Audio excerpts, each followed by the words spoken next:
Ayan. So, ganito ang gagawin mo. Di ba, may quest ka?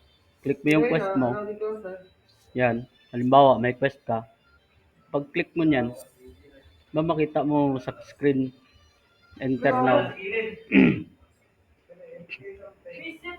Huwag mo nang pindutin yung enter now. Dito ka muna, tingnan mo yung location ng map, saan papunta. Pagkatapos niyan, punta ka sa map menu. Tama kay Enrique, oy. Di man tayo na hero ko.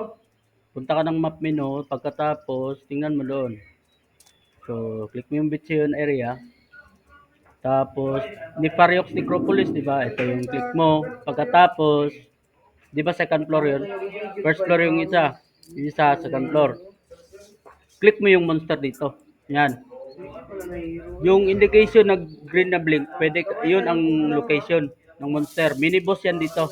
Pwede rin yun sa landmark, pwede ka rin yung landmark. Ayan o. Pwede ka dyan mag-TP. Yan. Gusto mo dyan. So, gamitin ko yung landmark. Click mo agad, fast travel. Yan. Pagkatapos, ayun na. Nandun ka na sa tingnan mo yung location. Nandito na ako.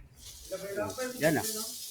Yan ang gamit ng map para mas mabilis siya. Lalo na sa pag-quest. Mas mabilis ka makapunta sa location.